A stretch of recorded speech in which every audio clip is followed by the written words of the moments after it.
Hey, what's up YouTube? My name is Nesto. Welcome back to my channel. I'm just here to give you guys, some updates on Taskrabbit and all that. So it's October 26th. So it's been a while since I made a video. I apologize for that. October 26th, Saturday. Today, I just got done right now. If you can see my hands, they're all painted. I just got done with a paint job. I did it from 8:30 in the morning to 1:30. No, to 8:30 in the morning to 2. It was like a bedroom with trim and primer and paint and everything. So so that went good. I just got done, and now I'm just waiting on another job I gotta go do. It's just gonna be a quick. It should be quick. It's taking off like a shower caddy thingy that they have and putting on a new one, but it's gonna go into tile. So I gotta drill some holes in the tile, which I do have some drill bits for. You need like a drill bit made for that, or else you'll crack the tile. So you got that aspect of it, but it should be just as fast as it should be pretty fast. Just drill a hole. From the looks of it, you only have to drill maybe 2 or 4 holes. So that should be really quick, and I should get that done.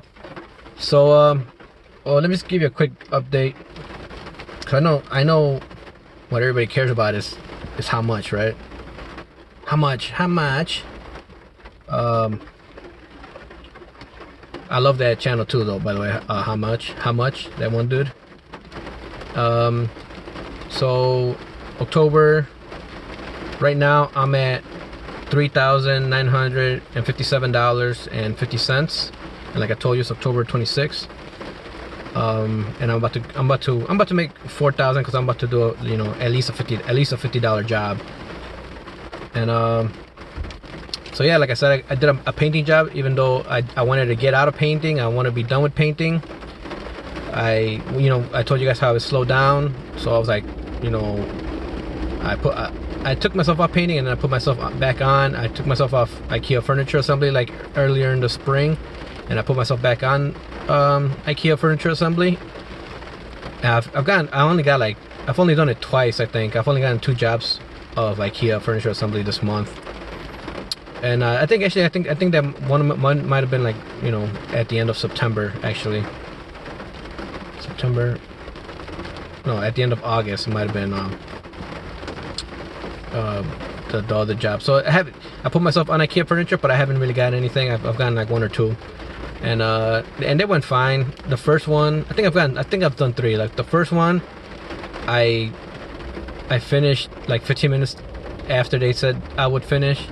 So I guess I was rusty on that one. Then the next 2 I finished like 20 minutes before the estimated time. But they're all right. I like the same reason why I like the painting jobs. It's like you just put your headphones on and you just work for hours at a time. Painting, I'm getting paid $40 per hour for it, instead of like my $51 an hour on Handyman. But painting jobs, like I said, they usually take 5 hours, or more. So it's just me being left alone painting with my headphones on. Like today, I literally listened to a podcast the whole time I did it, and like the podcast ended right when I stopped painting. It was a long podcast. It was Dan Carlin's Hardcore History, Supernova in the East, or something like that, part 3. It's like a history podcast, and it was like 5 hours long. So I'm all caught up on General MacArthur and all that stuff, dude. So it's pretty, it helped pass the time. I just zone out and just paint and do my thing. But yeah, I want to talk to you guys, just about that. It did slow down. I haven't had to turn on my same day availability. I haven't had like a day that I'm like, wow, I've been available for this day all week, and I haven't gotten any jobs. So now I have to turn on my same day availability. I haven't gotten to that point yet. I still usually, at least by tomorrow, I know tomorrow I have a job or whatever. Like today, Saturday, tomorrow I have a job, but we're actually gonna have to reschedule it, because as you can see, it's raining, and it's painting her porch. And she said she didn't want a very thorough job. She just needed it because they're selling the house, so they just need it for they're gonna take pictures. So you know, I blocked that out for tomorrow morning, and then now like there's rain, so now I'm gonna reschedule that. And that was gonna be my only job for tomorrow. I only took, you know, I was like, I'll do it because it's Sunday. I was like, I'll only do that job. But now I just right now I reopened my availability for Sunday evening to see if I get something or not. Because I think I'd rather work Sunday evening than Sunday morning. What else did I want to tell you guys? At one point, since the last time I talked to you guys, I kind of played around with my pricing. You know, because the big killer for me is 1 hour jobs. You know, even though it's a 1 hour job, I still block out basically 3 hours. You know, an hour before, an hour for the job, and an hour after, just to give myself time for the commute in case anything comes up, commute between jobs. But I'm only getting paid for that 1 hour, so I was thinking about putting a 2 hour minimum, and I did. But I was like, at $60 an hour for the customer, that's a 2 hour minimum is kind of a lot. It's 120. So I lowered my price to basically what my painting rate is at $47 for the client, $40 for me. And I put in my description there's a 2 hour minimum, and this is for like minor home repair and electrical and all that. And it kind of backfired on me because everybody tried to hire me for like half the day, or you know, most of the day at that rate, you know, because a handyman for less than $50 an hour, you know, people were trying to take advantage of that. They didn't even care that I had a 2 hour minimum, so that kind of backfired on me. So I raised my price, and I raised it kind of high, and then that's when I felt like it was slowing down. When I told you guys how it was slowing, Taskrabbit was slowing down, so I kind of panicked and I lowered back down to my original rate. So now I'm back to $60 for the client, $50 for me, and that's where I'm at right now. I might experiment again with raising my price, but I kind of want to do other things like register my business and get insurance, and you know, advertise that when I raise my rate. Because if I'm at 60 right now, I feel like if I, you know, say I'm insured handyman, you know, license, whatever, and then I could ask for $80 an hour for the customer and give myself a $10 raise or something, you know. So I want to do that before I start raising my rate. And another thing I noticed was that, you know, in October, like I told you guys to slow down, a lot of my clients have been returning customers. So I guess, you know, just over the years, I've already gotten enough people that want me to come back for whatever they need, you know. So they've been keeping me busy. So that's like kind of lets you know that, you know, you need to focus on your customer service and keep your clients happy, you know, so they'll keep calling you. Other than that, things been going good. I'll let you guys know if it slows down. Like I think I told you guys already, like I'm registered with Uber, I'm registered with DoorDash, I'm registered with Instacart, I'm registered with Tackle. I've done a couple Tackle jobs. I did maybe a month ago, I did try to do Uber. I did it a couple days here and there to see what was up, and I think I averaged like $21 an hour, and that it was all right. You know, the thing about what makes it so all right is that you don't need anything. You just need your car. You don't need any like special skills or special tools. So for $21 an hour, that's actually not bad. Except that you're burning a lot of gas, but my car's tiny, so it doesn't burn any gas. And then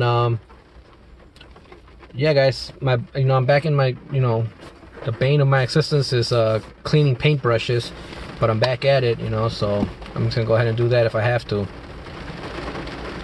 You know, I kind of wanted to do a thing where I just charge the customer to buy one of those kits from Home Depot that comes with all like the paint tray, the brush, the roller, and then either telling them to keep it or tossing it or whatever. But then I started thinking about like the, you know, just the waste of it, you know, just all the plastic and all the stuff that's gonna go to waste. So now I'm back to buying a couple high quality brushes and then just, you know, trying to get myself to wash them before they dry out, which has been my problem. You know, I I seal them and then I just leave them in my garage and they just die there and they rot. And some have even been sealed and I've left them there so long that they still harden, you know. So that's where I'm at right now with that. Handyman jobs have been going good. Electrical jobs have been going good. I haven't had any kind of like nightmare scenarios, you know. It's basically just been changing out spotlights, changing out bulbs. I've gotten a couple jobs of just changing out the bulbs. I've gotten chandeliers, stuff like that. I have to, and like even since then, I haven't taken any pictures, and so my pictures are pretty weak on my profile. So I have to get on that. Again, it's just that my self-discipline's not there. Like I'm always telling myself, like, okay, make sure you take a before and after picture. And then I get there, I do the job, and I leave, and I'm like, oh, I forgot to do that, or I just didn't want to do it. But that's it, guys. I just want to touch base with you guys. I'll make another video, you know, soon. I don't know if I want to talk about like tools and stuff like that. You know, tell you about my favorite tools that I have every day. You know, or like even right now. You know, I actually have two little fans that I use in painting, and that's to help dry everything between coats. You know, so that's one of the, you know, that's something that you should have if you do painting. Have some kind of fans or ventilation so that you could have the air moving in the room and get the paint dry between the coats. Because if it's wet and it's humid, and you put a coat on and it's wet, it's still wet and humid, and you put another coat on and it's still wet and humid, you're gonna start to see like peeling and stuff like that, because just because you got the wall so wet that the drywall is coming apart, you know. I got these plastic paint trays that instead of using the liners, it's just the paint tray itself is like a hard plastic, and I got that, and what I'm gonna do is I'm just gonna let it dry out. Let the, you know, I'm gonna drain the paint and then leave it to air dry, to dry out, and then just use it like that. So I'm not wasting plastic liners every time I do it. But yeah, that's it, guys. I'm just gonna wait. I'm gonna wait a little bit longer. I'm gonna call my wife and see what she's doing at home, and then I'll get this job done. I'm gonna go home and we're gonna have a little get together. And is there something else I want to tell you guys? I'll just tell you guys in the next videos and stuff like that, you know, what my goals are. One thing I like about, you know, working for myself is that it puts a lot of pressure on you to get things right, because when I was employed, you know, everything's so stable and convenient. It doesn't really drive you to try to better yourself or try to better your situation. You know, you get complacent, and you know, when you're working for yourself, it's like, it really hits you like man, like if I don't do something, this is gonna be me, you know, this is what I'm gonna keep doing. Especially when it's like when you're sweating or whatever, or you know, not having a good time, it kind of drives you. So I'm looking for something else to do. I don't know if I told you guys already, but I'm not looking to start to be a handyman by trade, of just always being a handyman. Kind of want to move into something else, and I kind of want to use Taskrabbit, you know, to help me you know, pay for everything while I transition to something else. So we'll talk about that stuff later, guys. Thanks a lot for watching this video. I'll see you guys next time.